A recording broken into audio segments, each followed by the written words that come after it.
John Matthews gripped his daughter Emily's hand as they stepped off the transport shuttle, their eyes widening at the sprawling complexity of the Galactic Senate's main hub. The colossal structure, a marvel of alien architecture, twisted into the sky like a ribbon of light, with docks for representatives from 1,000 worlds. "I can't believe we're actually here," Emily whispered, her gaze darting from one strange sight to another. "It's not every day you get to see something like this," John replied, his voice tinged with pride. He was not just a diplomat. He was a father introducing his child to the wonders of the cosmos. As they approached the main entrance, a figure separated from the crowd to greet them. He was tall and slender, his skin a deep shade of blue that shimmered slightly in the light. "Welcome to the Galactic Senate, John Matthews. I am Trell, your liaison during this session, and this must be your daughter, Emily. We are honored to host you."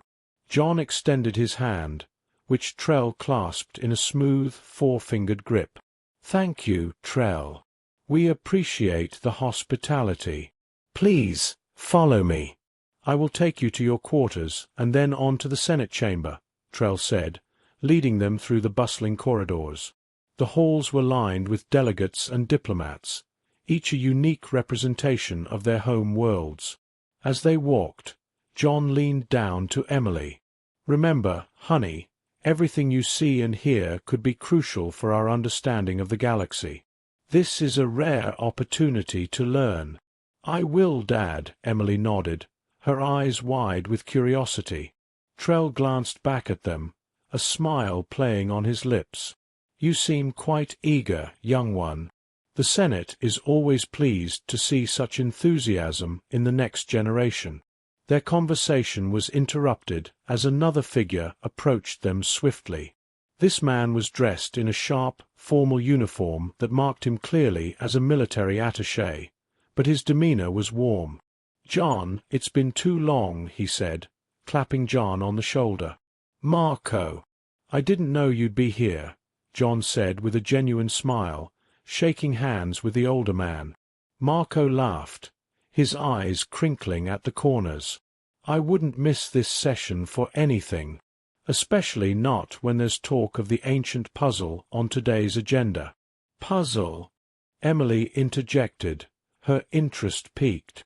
"Yes, a real mystery from the dawn of time, you might say," Marco explained, glancing down at her with a friendly nod. "It's said that it holds the key to technology we can't even imagine." Trell nodded solemnly.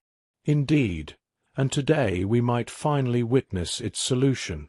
Every delegate is buzzing with theories and predictions."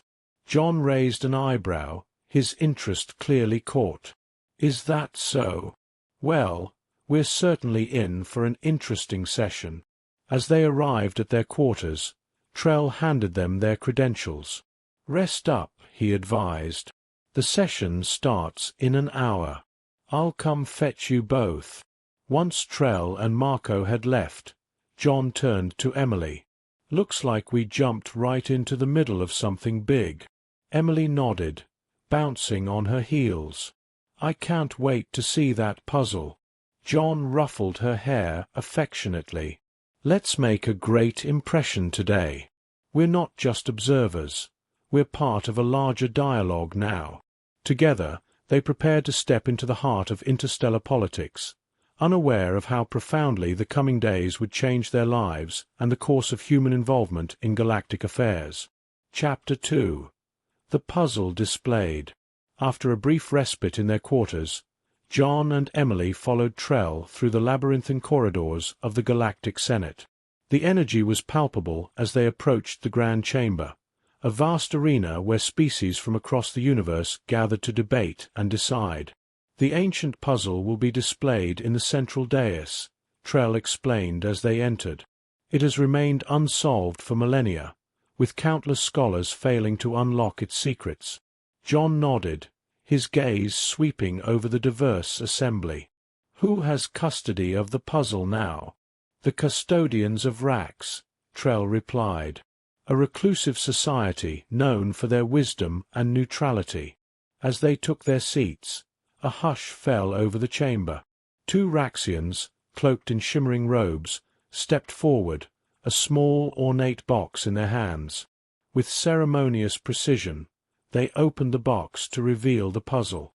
It was a complex network of interlocking pieces, glowing faintly with an inner light.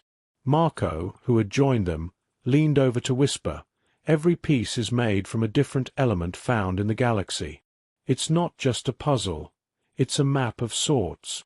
Emily's eyes were fixed on the glowing artifact. "It's beautiful," she murmured.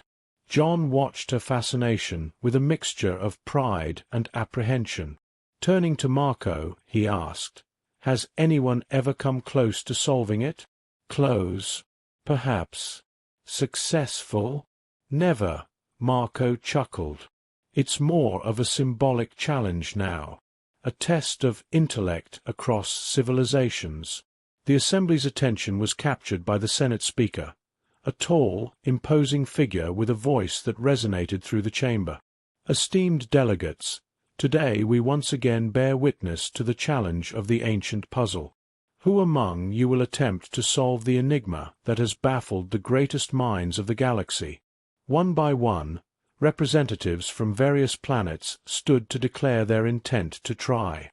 Each was allowed a moment with the puzzle, their efforts projected for all to see. Yet, hours passed with no progress. As the attempts dwindled, John leaned back, deep in thought. He turned to Trell, asking, "What happens if it remains unsolved?" Trell looked solemn. "Then it will be sealed away once more, not to be revealed until the next gathering. It is both a privilege and a curse to behold it." Marco snorted softly. "It's more of a show, really. Everyone knows it's unsolvable." Emily tugged at John's sleeve, her voice low. "Dad, could I try it? Just once?" John hesitated, then smiled at her eager expression. "Why not? It's a long shot, but you have as much right as anyone here." With a nod from Trell, John raised his hand, catching the speaker's attention. "Honorable Speaker, my daughter, a representative of Earth, wishes to attempt the puzzle." Murmurs rippled through the chamber as all eyes turned to the small human child stepping forward. The Raxians exchanged a glance but nodded assent, setting the puzzle before her. Emily approached the puzzle with a calmness that belied her age. She studied it intently, her fingers hovering over the pieces, tracing their contours without actually touching them. John, Marco, and Trell watched, along with the entire assembly, as a hushed silence fell over the chamber. Emily's concentration was absolute, her brow furrowed in thought. Finally she reached out, her fingers gently pressing against one of the glowing pieces. To everyone's astonishment, it shifted, settling into a new position with a soft click. Emily's eyes lit up, and she moved another piece, then another. John held his breath, Marco's earlier cynicism forgotten. Could she? Would she? Around them, the chamber was still, every being captivated by the human child who was, against all odds, beginning to unravel the galaxy's oldest mystery. Chapter 3. Emily's Curiosity. After the session, the buzz about Emily's attempt at the puzzle echoed through the halls of the Galactic Senate. Though she hadn't solved it yet, her progress was more than anyone had seen in centuries. Back in their quarters, Emily was abuzz with excitement. "Did you see that, Dad? It moved. I actually made it move." John smiled, his eyes filled with a mixture of pride and wonder. "I saw. Emily, you did something incredible today. Let's see if you can take it further tomorrow." "I want to try again now," Emily said eagerly, but John shook his head. "There's a process here, and we need to follow it. Plus, you need rest." As evening fell, John met with Marco and a few other delegates for dinner. The topic of conversation inevitably turned to Emily and the puzzle. "She has a unique perspective," Marco mused as they sat down in the Senate's dining hall. Sometimes, that's all it takes to see things differently. Across the table, a new face joined the conversation. He was introduced as Dr. Liang, a physicist from another human colony.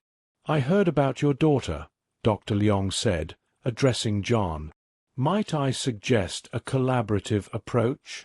There are several of us who believe a fresh set of eyes could be the key." John considered it, then nodded. "I think Emily would be excited about that. She's always asking questions, trying to figure out how things work." The next day, John, Emily, Marco, and Dr. Liang convened near the puzzle display. The Raxians, intrigued by the interest Emily had sparked, allowed them access outside the usual schedule. "Let's think about the structure of the puzzle," Dr. Liang proposed, pulling out a digital tablet filled with notes and diagrams. "Each piece not only has a unique shape, but also a distinct elemental composition." Emily listened intently as Dr. Liang explained his theories about the puzzle. "So, it's like each piece represents a different part of the galaxy?" "Exactly," Dr. Liang confirmed. "And maybe, just maybe, the solution lies in understanding the relationship between these elements." As they worked together, Emily's hands hovered over the puzzle, guided by her instincts and the new knowledge shared by Dr. Liang and Marco. Each move she made was deliberate, each decision discussed with her new team. "Try aligning the silicate piece with a carbon-based one," Dr. Liang suggested, observing through a magnifier. Emily adjusted the pieces slowly, her focus intense. Click, another piece moved. Click, another piece slid into place. John watched, his heart swelling with pride. This wasn't just about the puzzle anymore. It was about collaboration, about different minds and species working together towards a common goal. As the day wore on, they made gradual progress. The puzzle was becoming more a source of fascination than frustration, a mystery unraveling collaboratively. When the Senate announced the end of the day's session, Emily looked up, her face a picture of determination and joy. "We'll solve it," she declared, not just to her father, but to everyone who had stopped to watch. "We will," John agreed, his voice firm and supportive. "We'll come back tomorrow, and we'll keep at it." As they left the chamber, Marco clapped John on the back. "You've got a remarkable daughter, John. She's bringing us all together, in ways I didn't think possible in this place." John looked over at Emily, who was animatedly discussing the day's findings with Dr. Liang. "Yes," he said, his voice soft with affection and awe, "she really is remarkable." That night, as the lights of the Galactic Senate twinkled like distant stars, a sense of camaraderie and hope filled the air. Emily's curiosity and her father's encouragement had done more than just engage with an ancient artifact. They had sparked a new synergy among the galaxy's brightest minds. Chapter 4. A Galactic Controversy. The momentum around Emily's efforts with the ancient puzzle began to build more than just curiosity. It sparked a debate that echoed through the corridors of the Galactic Senate. The next morning, as John and Emily prepared to join Dr. Liang and Marco at the puzzle station, Trell approached them with a concerned expression. "There is a matter we must discuss," Trell said, guiding them to a quiet corner of the Grand Hall. "Some members of the Senate are questioning the propriety of allowing a child to interact with the puzzle. They fear it undermines the gravity of the challenge." John's brow furrowed. "She's made more progress than anyone else in centuries. Doesn't that count for something?" "It does to many, but not to all," Trell replied, his voice even. "You must understand, John, the puzzle isn't merely a challenge.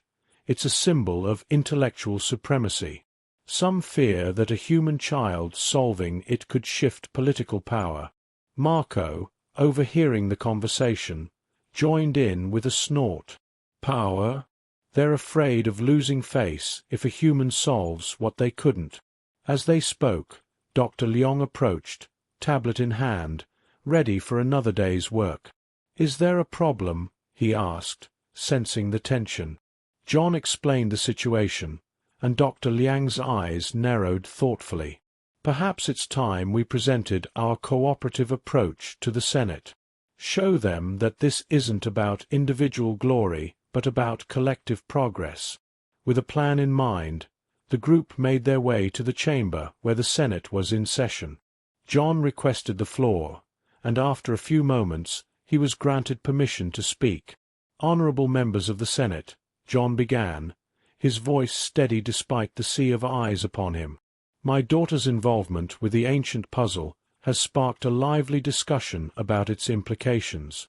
I propose that this is exactly the spirit in which the puzzle was intended to be approached. It's not just about who can solve it, but about how we can come together to unlock new knowledge." Dr. Liang stepped forward, adding his perspective. "In the brief time we've worked together, we've made strides that decades of solitary efforts have not achieved. This puzzle does not belong to one species or one civilization. It belongs to the entire galaxy. Its solution, therefore, should be a collective effort." A murmur of agreement and dissent rippled through the chamber. A delegate from a technologically advanced planet raised a point. "While collaboration is valuable, we must consider the traditions of this challenge. The puzzle tests not only intellect, but also the capability of each civilization to contribute uniquely." Emily, who had been standing quietly beside her father, now spoke up. "If the puzzle is meant to bring us together, shouldn't we work together to solve it? I've learned so much from everyone here, and I think we're all getting closer to understanding it because we share our ideas." Her earnest words struck a chord with many in the assembly, smoothing the ruffled feathers of even some of the more traditional members. After a long debate, it was decided that Emily could continue her work, provided that it remained a joint effort, transparent and inclusive to all interested parties.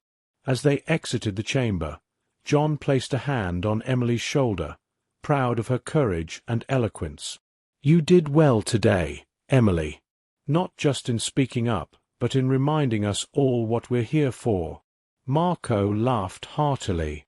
"She's got her father's knack for diplomacy, that's for sure. Let's get back to that puzzle, shall we? There's work to be done, and I, for one, can't wait to see what we discover together." With renewed determination, the group returned to the puzzle station, ready to tackle the ancient enigma not just as representatives of their respective worlds, but as a unified team, driven by a shared curiosity and a common goal. Chapter 5. Revelation.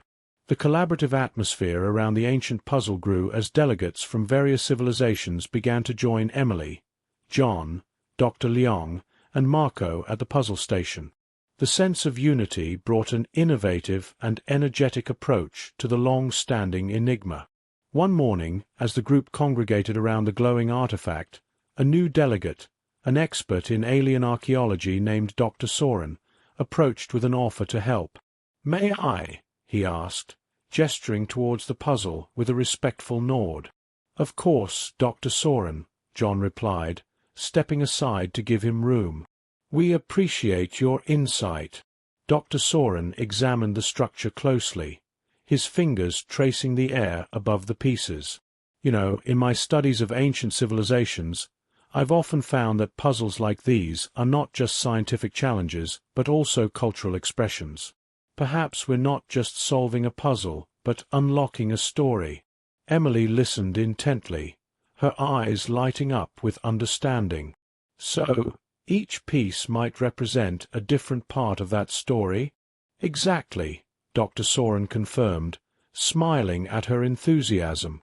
"Maybe if we can understand the narrative, the solution will present itself."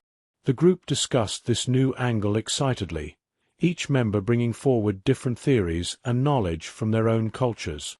Dr. Liang pulled up historical data on his tablet, comparing notes with Dr. Soren's archaeological records. As they worked, Marco coordinated with Trell to ensure all discussions were recorded and shared with the Senate, maintaining transparency and continuing to foster goodwill among the delegates. The turning point came when Emily, reflecting on Dr. Soren's words, began rearranging the pieces not by scientific logic, but by what each symbol could represent in a cosmic narrative. "Look," she pointed out, "this piece looks like it could be a star, and this one might be a planet. Let's try arranging them in some order that might reflect a historical or astronomical event," suggested Dr. Liang. Working together, they slowly shifted the pieces around, each click and shift bringing them closer to understanding. The assembly around them grew larger, with delegates from various planets watching in quiet fascination. Finally, as Emily adjusted a piece shaped like a comet into a slot near what they had determined might represent a black hole, there was a soft but distinct chime. The puzzle lit up, its pieces glowing more brightly for a moment before settling into a new, stable configuration. The chamber erupted in applause. They had done it. They had solved the puzzle. Trell, who had been observing from the sidelines, approached with wide eyes. "This is unprecedented," he said, his voice filled with awe. "You've not only solved the puzzle, but you've demonstrated the power of collaborative effort across cultures." John hugged Emily tightly, his heart swelling with pride. "You were amazing," he whispered to her, and she beamed up at him. Dr. Soren clapped both John and Emily on the back. "This young lady has a unique perspective. It's her vision that guided us to see beyond mere scientific facts to the stories behind them." The Senate speaker approached, his expression one of respect and amazement. "This is a historic day for the Galactic Senate.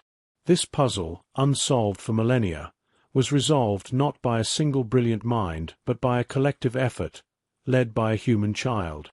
Humanity has brought us a new way to approach our challenges." Emily looked around at the faces of her new friends and the delegates from countless worlds, feeling a deep sense of accomplishment and connection. "We did it together," she said. "That's what matters." As the news spread throughout the galaxy, the story of the puzzle solution became a symbol of unity and cooperation. Emily, her father, and their team had not just solved an ancient mystery. They had woven a new tapestry of interstellar relations that would inspire future generations. Chapter 6. Fame and Isolation. As word of the puzzle solution spread across the galaxy, Emily's accomplishment became the subject of immense fascination and admiration. However, with fame came unexpected challenges that both John and Emily had to navigate. A few days after the event, while still at the Senate, John found himself approached by various media entities, each eager to secure an interview with Emily. Trell, still acting as their liaison, advised caution. "We must manage this carefully," Trell told John as they walked through a less crowded hallway. "Your daughter's achievement has made her a symbol of human potential, but not all attention will be positive." John nodded, his face lined with concern. "I want to protect her from becoming a spectacle. She's still just a child." "Indeed," Trell agreed. "Perhaps we should limit her appearances and focus on controlled, educational presentations." Meanwhile, Emily was slowly realizing the magnitude of what she had done. During a quiet moment in their quarters, she confessed to Marco, who had become a trusted friend, "Everyone keeps looking at me. It's strange. I just solved a puzzle, that's all." Marco chuckled softly, his eyes kind. "Yes, but to them, it's not just any puzzle. You did something extraordinary. But remember, you're not alone in this." John, overhearing this, felt a mix of pride and anxiety. He joined the conversation, sitting next to Emily. "You know, we can go home any time you want. You don't have to do any of this if you don't want to." Emily thought for a moment, then shook her head. "No, Dad. I think I can do some good here. I just need your help." Determined to support his daughter, John organized a meeting with Senate representatives to discuss Emily's role moving forward. Dr. Liang and Marco were also present, offering their perspectives on how to integrate Emily's experience into educational initiatives that could benefit all participating civilizations. During the meeting, Dr. Leong suggested, "Why not use this as an opportunity to promote interstellar education? Emily could be the young ambassador for a new educational exchange program." Marco nodded in agreement. "We can set up a series of talks and workshops. Emily can share her story, but we'll keep it focused on learning and collaboration." The representatives were receptive to the idea, and plans began to take shape. Emily would help develop a program that encouraged young beings from various planets to engage in similar collaborative challenges. "It's a way to harness all this attention for something positive," John explained to Emily later. "You'll help inspire others to work together, just like we did." Emily smiled, her earlier apprehensions easing. "I like that. I want other kids to feel how I felt when we solved the puzzle, to feel like they're part of something bigger." As the new educational initiative took off, Emily found a new sense of purpose. She was more than just the girl who solved the puzzle. She was a catalyst for change. Her story encouraged unity and curiosity among the stars, turning her sudden fame into a tool for galactic cohesion. Though the attention could be overwhelming, with her father's, Marco's, and Dr. Liang's support, Emily navigated her new role with growing confidence. Together, they ensured that her journey from a curious child to a symbol of interstellar partnership remained grounded in her genuine desire to learn and help others do the same. Chapter 7. Intimacy Amidst Stardust. As Emily's educational initiatives began taking shape, John found himself grappling with his own challenges. Amidst the whirlwind of their new life, he felt an increasing need for companionship and support, a sentiment echoed in his growing friendship with Liera, the alien anthropologist who had shown a keen interest in human culture. One evening, after a particularly long day filled with meetings and preparations, John and Liera found themselves alone in one of the Senate's many observatories, gazing out at the starlit cosmos. "It's beautiful, isn't it?" Liera remarked, her voice soft, her gaze fixed on the swirling galaxies beyond the glass.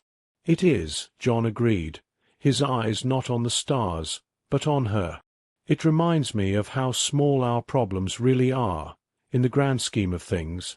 Liera turned to look at him, her expression thoughtful. "And yet, those problems feel so significant, don't they? It's a paradox of living." John chuckled, the sound echoing slightly in the vast room. "That's very true.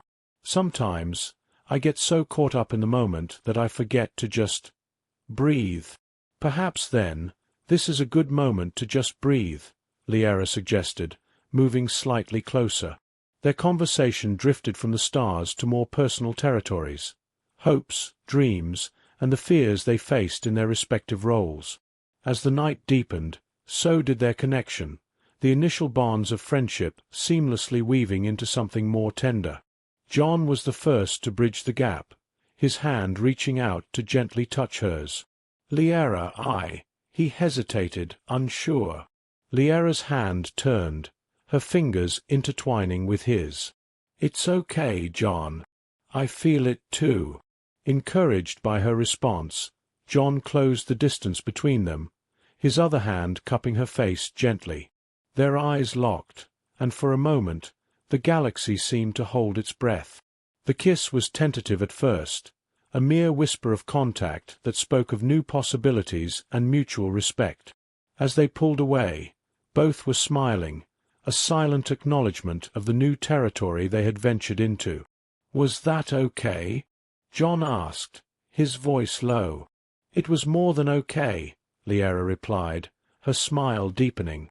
They spent more time together, talking and sharing, the stars their constant companions.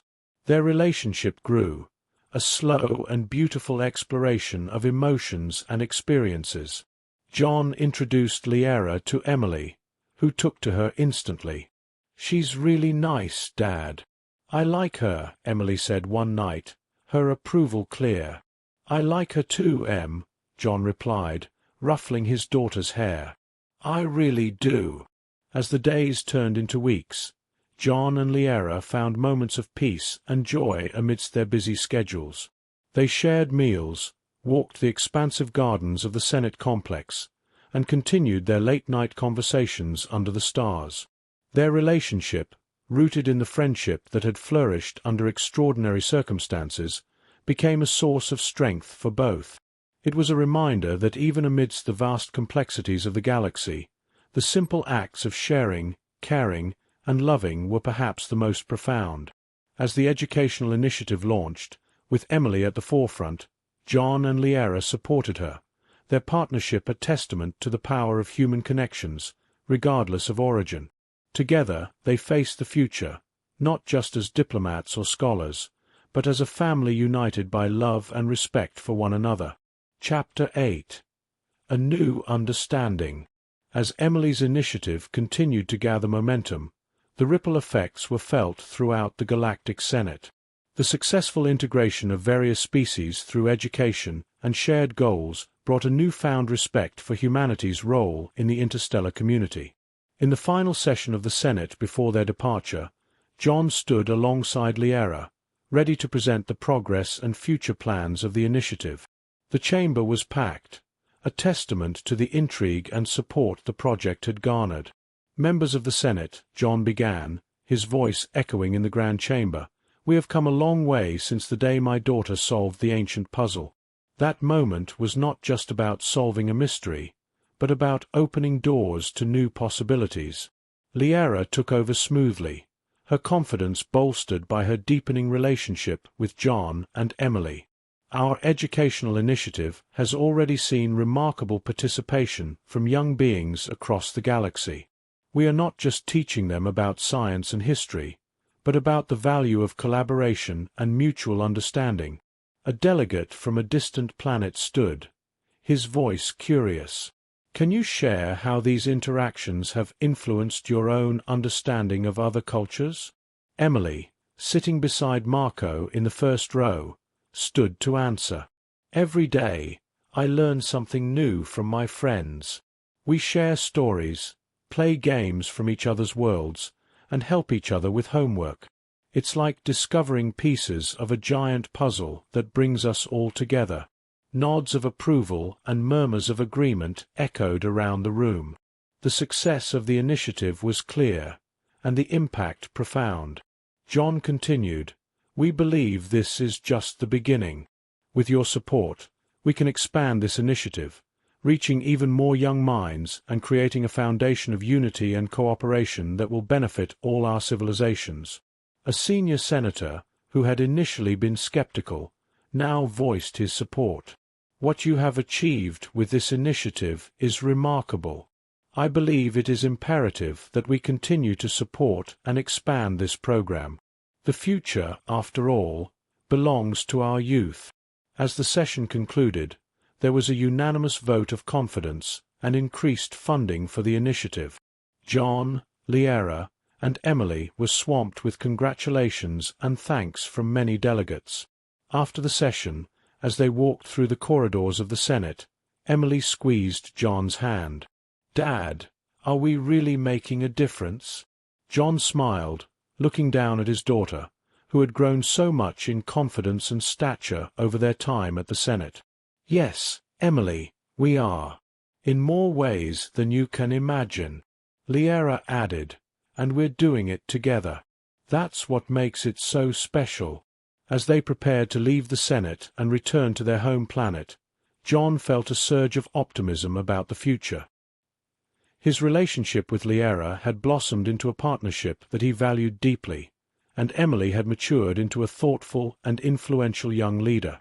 Their last night at the Senate was spent at the observatory, looking out at the stars that had watched over their journey. John held Liera close, and Emily leaned against them, a family united not just by blood but by shared experiences and dreams. "We have a lot to look forward to," John said, his voice filled with emotion. Liera nodded, her eyes reflecting the starlight.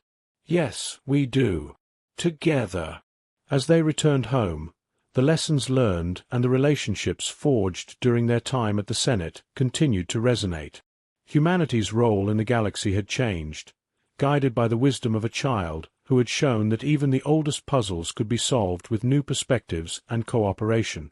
John, Liera, and Emily looked forward to a future where such collaborations would lead to even greater understanding and peace across the stars.